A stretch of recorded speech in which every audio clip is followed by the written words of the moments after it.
Well, hello there, ladies and gentlemen. Welcome to my channel. It's Boardman, and thank you for joining me on this brand new video on another the most spooky Halloween season of the year.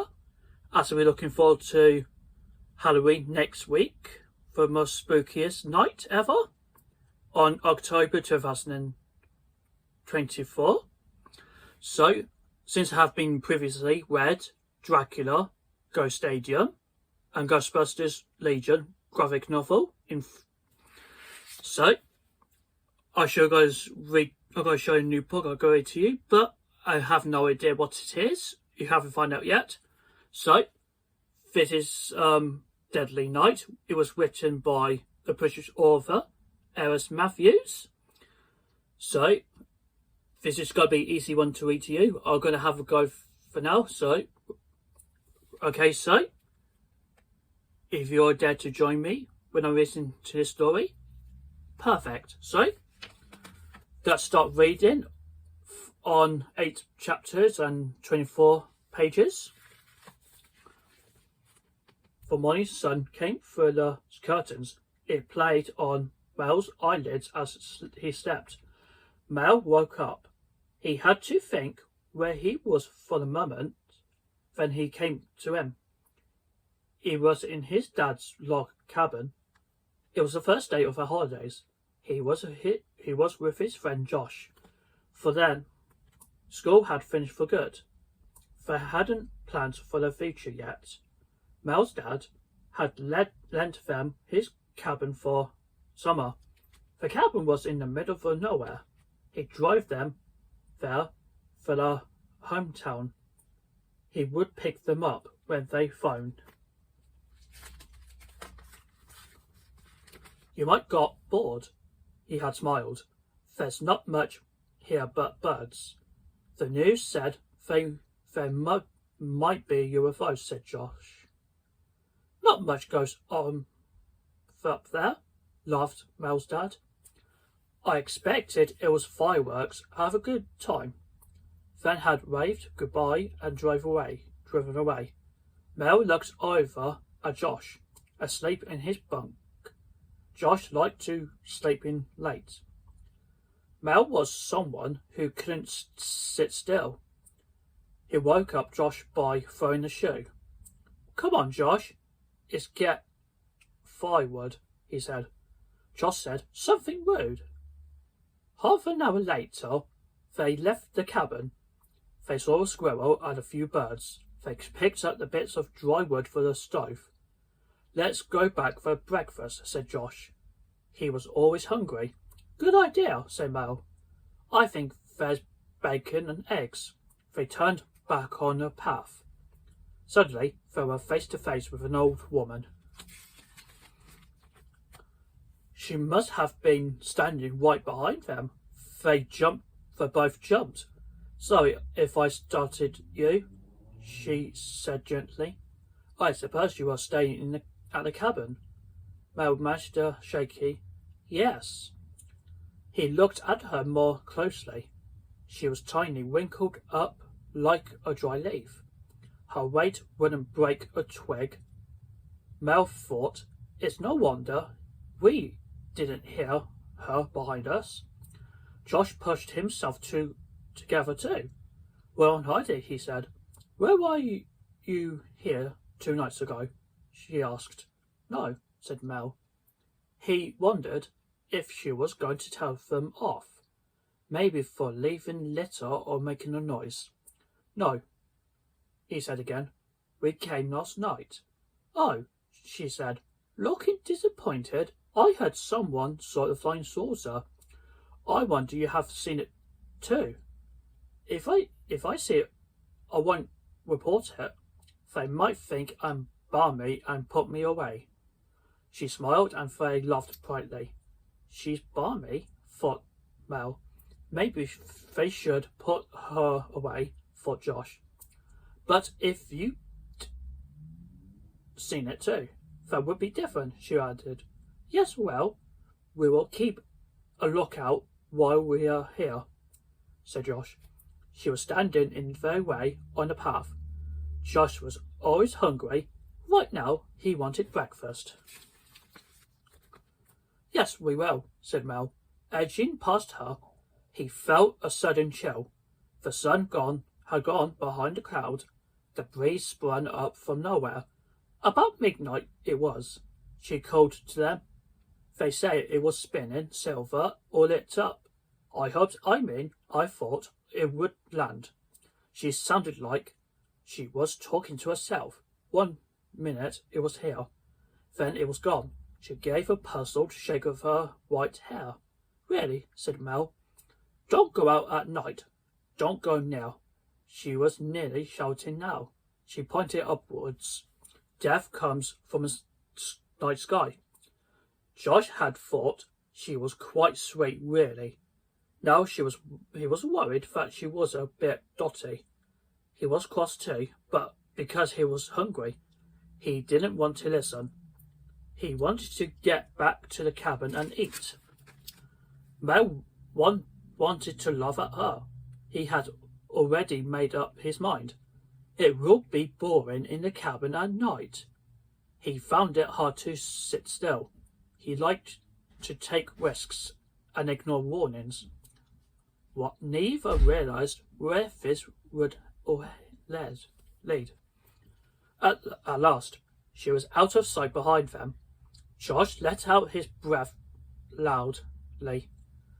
Quick, crikey! Where did she get loose from? I bet she's harmless, said Mel. But I can't think where she lives. There are houses near here, agreed Josh. Flying saucers. He laughed. Then he looked more serious. UFOs would be more exciting than squirrels. Perhaps that's it, said Mel. They entered the cabin and made for the stove. It's boring for her stuck out of here. Her mind is making stuff up. Later, Josh put his finger in the cold water. It burnt while cooking bacon. Maybe the satellite or shooting star, he said. They sat down to eat their bacon sandwiches. In between mouthfuls, Mel said. A spinning silver thing was with lots of lights. That's not like a shooting star. Helicopter, suggested Josh. At night, said Mel. Doubtful.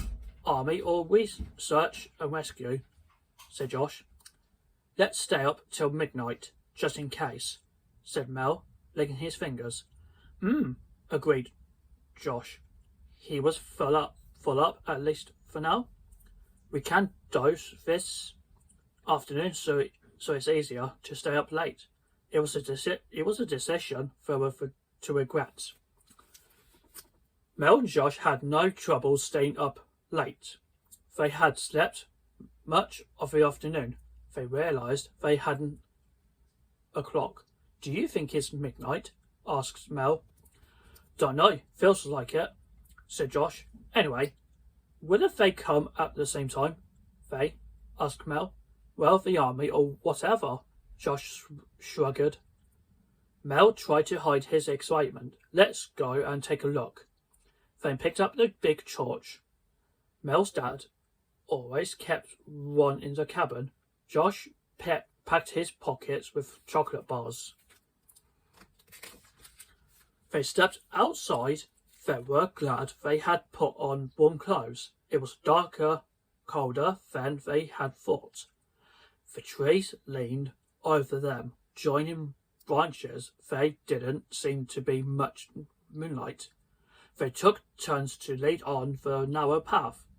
The one who held the torch could not see far. The one behind had to just follow in the dark. We should have asked her where she saw it, puffed Josh after a while. She pointed this way, didn't she? said Mel. The path was disappearing from time to time. They began to stumble in undergrowth. Mel stopped and looked around. The torchlight played on the tree trunks, which seemed to be circled them like a huge fence. We'd better be careful, he said. I'm not sure where we are. We don't want to get lost. Josh felt worried. He had hoped Mel knew where they were. You couldn't see behind you. I wonder if we've lost the main path, he said. Suddenly, the air tore with a terrible scream.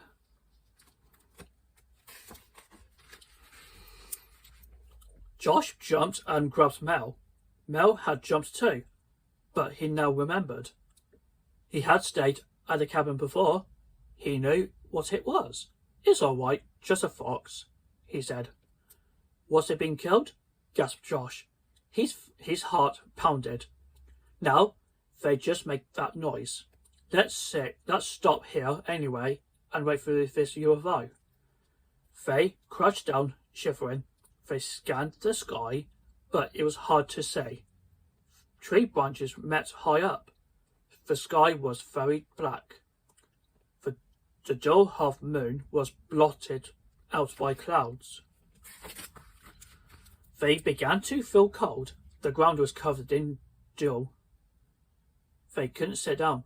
Their legs ached from crouching. Soon a slow mist began rising from the earth. We'd better find our way back, said Mel. I don't think we'll see anything tonight. He didn't want to show he was cold and scared. Josh said quickly, Yes, you're right.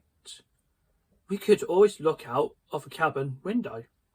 That sounded better to both of them. As they stood up, Josh pointed suddenly. There were wisps of mist in front of them. What's that? What? Whispered Mel. There, is that someone? Stammered Josh.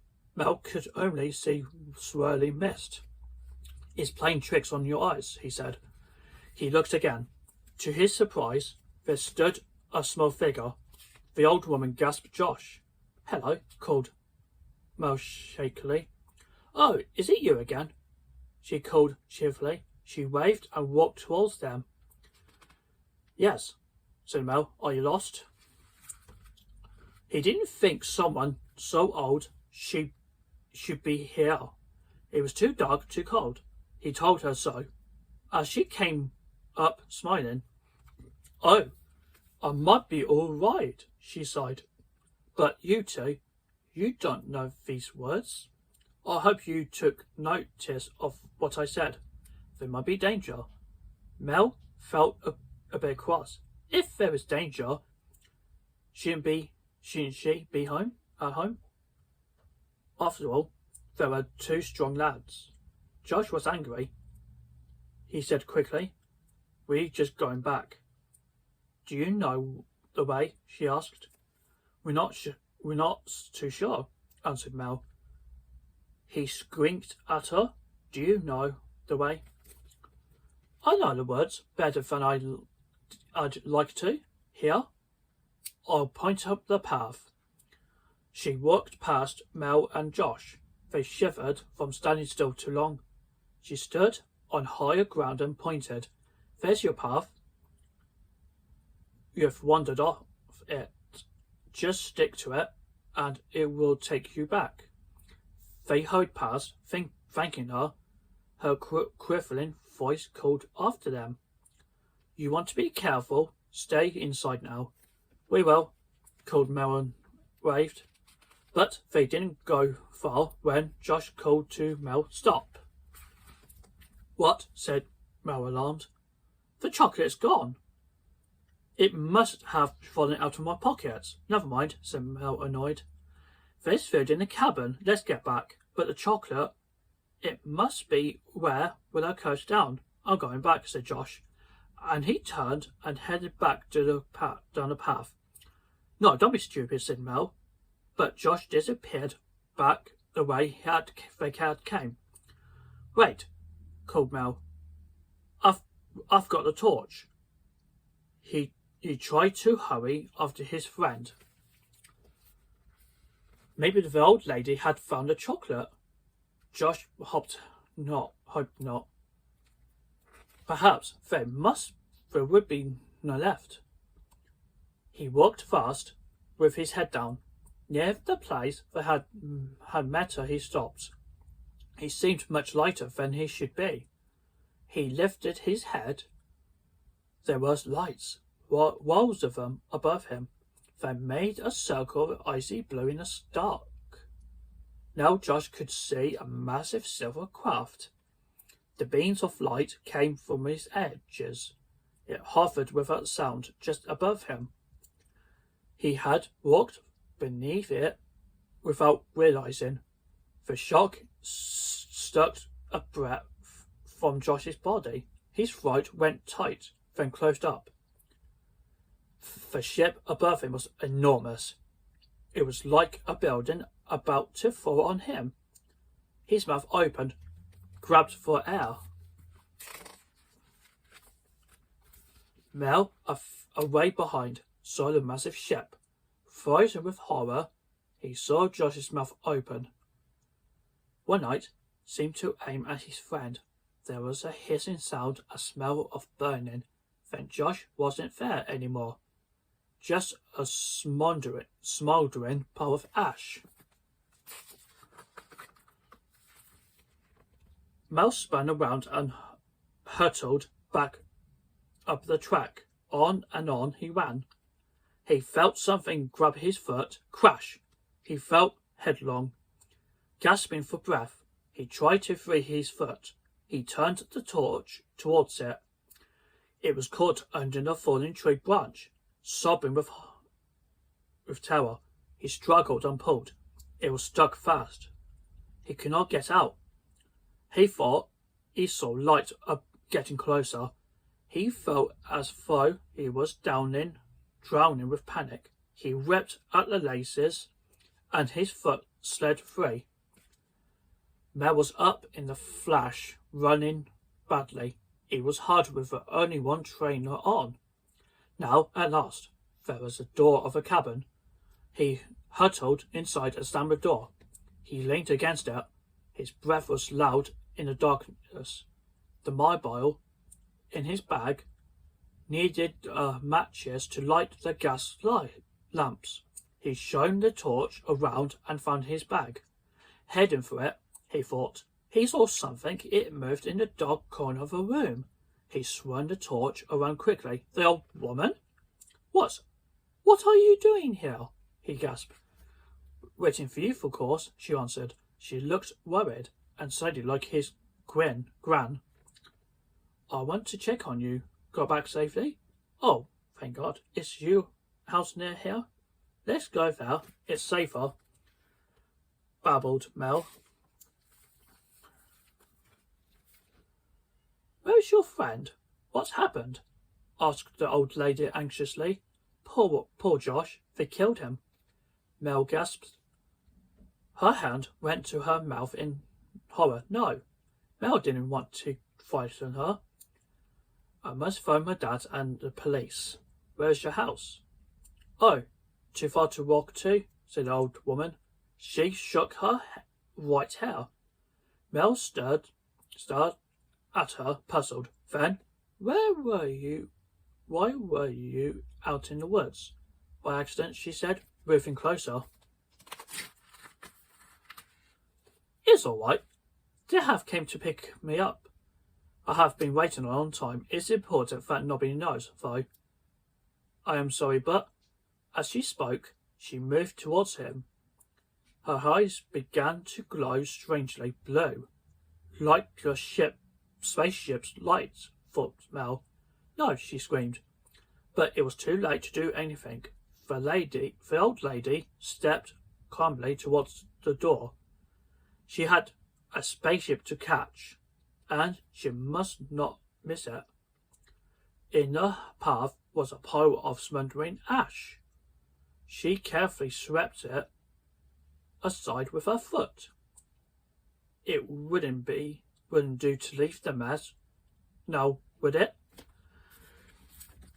The end. So, I hope you enjoyed a story. This one of the spooky horror stories I've ever seen.